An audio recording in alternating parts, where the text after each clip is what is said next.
वन्दे मातरम् सुजलां सुफलां मलयजशीतलाम्। CZMA classes में आपका स्वागत है।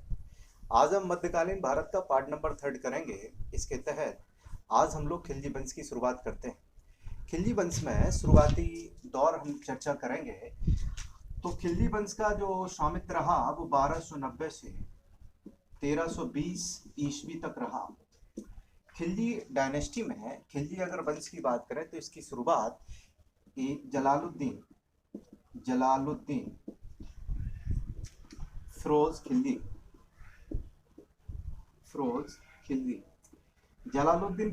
के द्वारा खिलजी वंश की स्थापना की जाती है। जलालुद्दीन फिरोज खिलजी जब सत्ता पर बैठे तब इनकी उम्र लगभग 70 साल थी।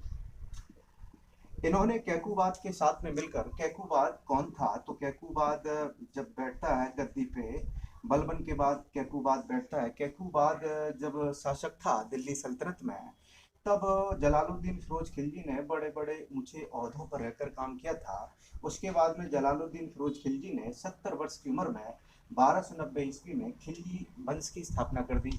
ऐसा कहा जाता है कि जलालुद्दीन फिरोज खिलजी खलजी कबीले से, खिलजी कबीला नहीं है, खलजी कबीले से आते थे। और कबीले वाले लोग तब मुस्लिम धर्म नहीं मानते थे। इसको निम्न दर्जे का मुसलमान कहा जाता है। ये कन्वर्टेड मुसलमान था जलालुद्दीन फिरोज खिलजी। जलालुद्दीन फिरोज खिलजी जो थे वो कन्वर्टेड मुसलमान थे, निम्न कुल के थे। इसलिए इनसे काफी लोग घृणा भी करते थे, क्योंकि निम्न कुल वाला अगर व्यक्ति ऊंचे ओहदे पर पहुंचता है तो उसकी घृणा होने लगती है, स्वाभाविक सी बात है। तो जलालुद्दीन फिरोज खिलजी के बारे में हम चर्चा करेंगे। आखिरकार इनकी कौन कौन सी पॉलिसियां रहीं। तो जलालुद्दीन खिलजी जब गद्दी पर बैठे तो इन्हें विद्रोह का भी सामना करना पड़ा। इनको विद्रोह की अगर बात करें तो भिलसा से इनके विरुद्ध स्वर तेज हुए। यानी कि भिलसा के जो सूबेदार थे, गवर्नर जो थे, उन्होंने इनके खिलाफ विद्रोह कर दिया। कड़ा मानिकपुर की अगर बात करें तो कड़ा मानिकपुर हो या फिर लक्ष्मणपुर हो, कड़ा मानिकपुर,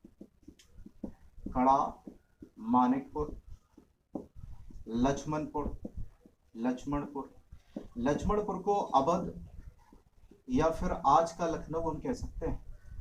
आज का जो लखनऊ है उसे, उसका जो पुराना नाम था वो लक्ष्मणपुर था। और अवध की अगर बात करें तो अवध कहें या लखनऊ कहें, वहाँ के जो गवर्नर हुआ करते थे। कड़ा मानिकपुर की अगर बात कर रहे हैं तो कड़ा मानिकपुर में मलिक छज्जू गवर्नर था। मलिक छज्जू है कौन तो मलिक छज्जू बलबन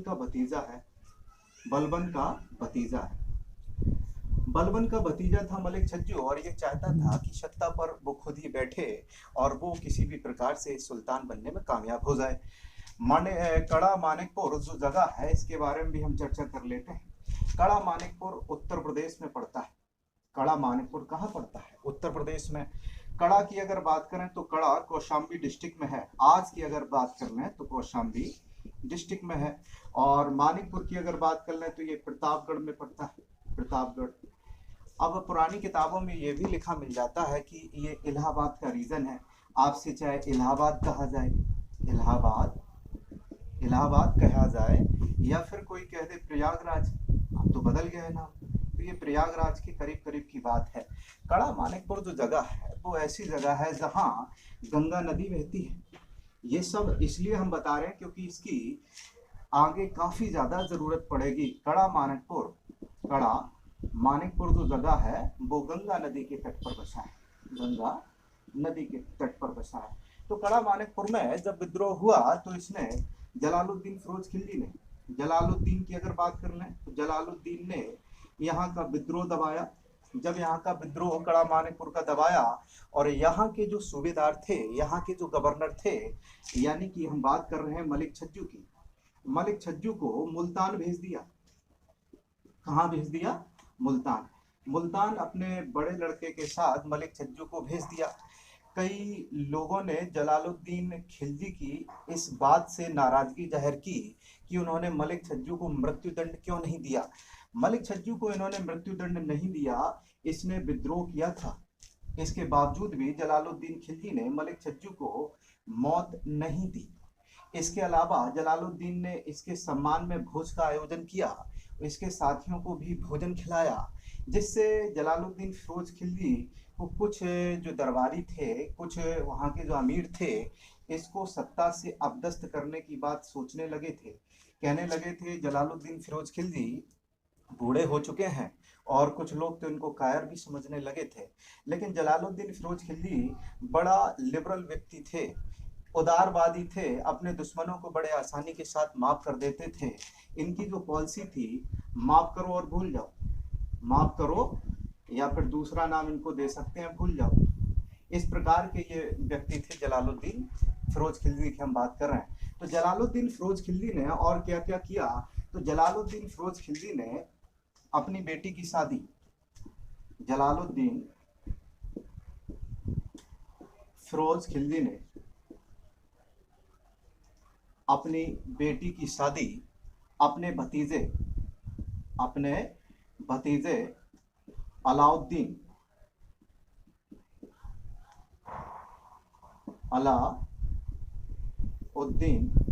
खिलजी से कर दी।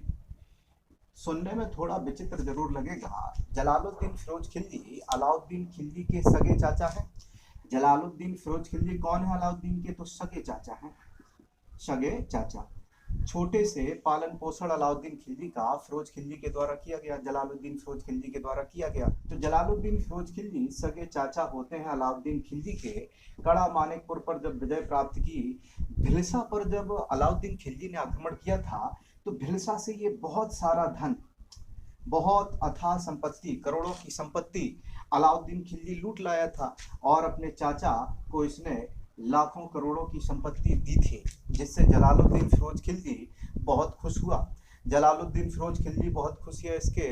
इसके लिए अलाउद्दीन खिलजी को इनाम भी दिया। उसने अपनी बेटी की शादी अलाउद्दीन खिलजी से जलालुद्दीन फिरोज खिलजी ने कर दी, और इसके अलावा अलाउद्दीन खिलजी को 2 जगह का सूबेदार नियुक्त कर दिया, गवर्नर नियुक्त कर दिया।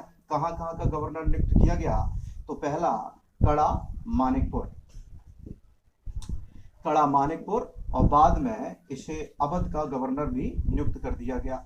अवध हमने अभी आपसे बताया था कि अवध आज का लखनऊ की हम बात कर लें, लखनऊ का इलाका या फिर लक्ष्मणपुर बोले हैं, दोनों बातें एक ही होती हैं। पुराना नाम भी कहीं कहीं लिखा मिल जाता है, तो कंफ्यूजन मत रखिए।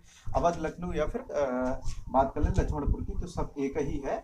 तो भिलसा में जब करोड़ों की संपत्ति थी, अलाउद्दीन खिलजी अब बन जाता है कड़ा मानिकपुर का गवर्नर, और अवध का गवर्नर भी बन जाता है। जब भिलसा अलाउद्दीन खिलजी गया था, तो इसने दक्षिण भारत में, भिलसा में इसने क्या सुना, तो भिलसा में इसने दक्षिण भारत की अगर बात कर लें, दक्षिण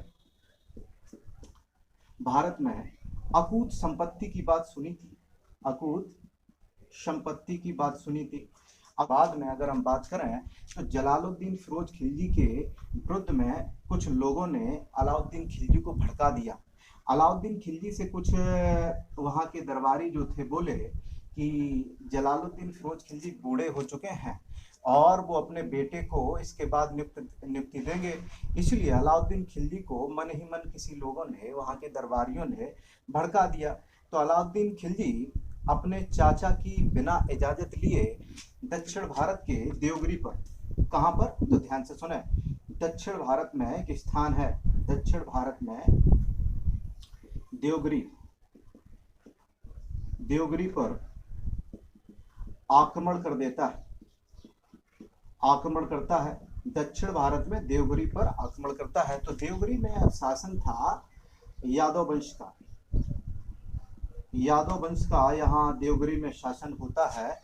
अब दक्षिण भारत में देवगिरी पे जब आक्रमण अलाउद्दीन खिलजी ने किया, इसकी सूचना जलालुद्दीन फिरोज खिलजी को अलाउद्दीन खिलजी के द्वारा नहीं दी गई। जब सूचना नहीं दी गई और बाद में जब अलाउद्दीन खिलजी के बारे में जलालुद्दीन फिरोज खिलजी को पता चलता है, तो वो शुरुआत में तो थोड़ा सख्त रवैया अपनाते हैं, लेकिन बाद में वो इस शक्ति को छोड़ देते हैं। कड़ा मानिकपुर अलाउद्दीन खिलजी देवगिरी से रामचंद्र देव यहाँ पे शासन कर रहे थे। यादव वंश में कौन, तो रामचंद्र देव, नाम लिखे देते हैं। देवगिरी के जो शासक थे यादव वंश के, वो थे रामचंद्र देव। रामचंद्र देव के पास में जब अलाउद्दीन खिलजी पहुंचता है तो अलाउद्दीन खिलजी रामचंद्र देव के पूरे किले को घिरवा लेता है। उस समय रामचंद्र देव के जो पुत्र थे शंकर देव, शंकर देव तीर्थ यात्रा पर गए होते हैं, दक्षिण भारत की तीर्थ यात्रा कर रहे थे। शंकर देव जब तीर्थ यात्रा करने के बाद आए, जब उनको पता चलता है कि हमारे दुर्ग पर, हमारे किले पर, देवगिरी पर आक्रमण हुआ है अलाउद्दीन खिलजी का, तो ये तुरंत शंकर देव लौटते हैं और अलाउद्दीन खिलजी से लोहा लेते हैं। लेकिन बाद में अलाउद्दीन खिलजी के सामने रामचंद्र देव के पुत्र शंकर देव समर्पण कर देते हैं। इसके बाद में देवगिरी से वो समझौता कर लेते हैं, अलाउद्दीन खिलजी कर लेता है समझौता, और यहाँ से करोड़ों की संपत्ति, अथाह धन लूट कर ले जाता है। करोड़ों की संपत्ति लूट कर ले जाता है अलाउद्दीन खिलजी। अलाउद्दीन खिलजी दिल्ली नहीं जाता है। वैसे भिलसा की लड़ाई के बाद में अलाउद्दीन खिलजी दिल्ली जाता है, अपने चाचा जलालुद्दीन फिरोज खिलजी को धन देता है। लेकिन इस बार अलाउद्दीन खिलजी कड़ा मानिकपुर चला जाता है, कड़ा मानिकपुर में चला जाता है, कड़ा मानिकपुर में चला जाता है। इसके बाद में जब जलालुद्दीन फिरोज खिलजी को इस बात का पता चलता है तो थोड़ा तो वो पहले कठोरता बरतते हैं, लेकिन बाद में जलालुद्दीन फिरोज खिलजी इससे मिलने के लिए, अलाउद्दीन खिलजी से मिलने के लिए स्वयं कड़ा मानिकपुर के ओर में रवाना होते हैं। अब कड़ा मानिकपुर की ओर जाने के लिए बहुत सारे सैनिकों को जलालुद्दीन फिरोज खिलजी अपने साथ नहीं ले जाते हैं, क्योंकि जलालुद्दीन फिरोज खिलजी इस बात से वाकिफ नहीं थे कि अलाउद्दीन खिलजी के द्वारा जलालुद्दीन फिरोज खिलजी की हत्या कर दी जाएगी, ऐसा षड्यंत्र रचा जाएगा, इस बात से जलालुद्दीन फिरोज खिलजी वाकिफ नहीं थे। जलालुद्दीन फिरोज खिलजी को इनके जो सहयोगी थे, इनको जो परामर्श देते थे, जो लोग होते थे जलालुद्दीन फिरोज खिलजी को परामर्श देने वाले, इन्होंने परामर्श दिया था कि अलाउद्दीन खिलजी ने आपसे बिना पूछे, आपके बिना अनुमति के दक्षिण भारत में इस आंदोलन को किया, इसलिए अलाउद्दीन खिलजी को दंड मिलना चाहिए, दंड का भागीदार होना चाहिए अलाउद्दीन खिलजी। लेकिन जलालुद्दीन फिरोज खिलजी ने कहा था, अलाउद्दीन खिलजी के लिए मेरे राज्य की प्रत्येक वस्तु है, वो मेरे बेटे के समान मैं उसके स्नेह करता हूँ। जलालुद्दीन फिरोज खिलजी ने अलाउद्दीन खिलजी को माफ कर दिया था, लेकिन अलाउद्दीन खिलजी के मन में कुछ और ही चल रहा था। तो जलालुद्दीन फिरोज खिलजी जब मिलने के लिए कड़ा मानिकपुर जाते हैं, तो हम आपको बता देते हैं, तो छोटी सी सेना लेकर जलालुद्दीन फिरोज खिलजी चलते हैं कड़ा मानिकपुर की ओर। ये गंगा नदी रही, तो गंगा के दो तट हैं, आप सभी जानते हैं, दो ही तट होंगे, एक तरफ कड़ा है तो दूसरी तरफ मानिकपुर। तो कड़ा में जाने के लिए, कड़ा से वो शासन करता था अलाउद्दीन खिलजी की अगर बात करें, तो इस गंगा नदी को पार करने के लिए बहुत थोड़े सैनिक थे।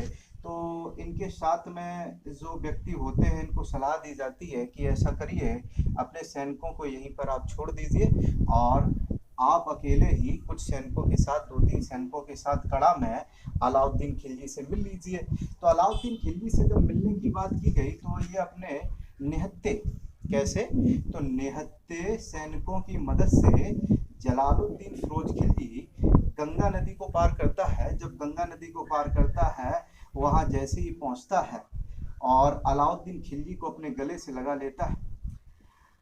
गले से लगाने के बाद में अलाउद्दीन खिलजी अपने सैनिकों को आदेश दे देता है और वहीं पर जलालुद्दीन फिरोज खिलजी की 1296 ईस्वी में हत्या कर दी जाती है।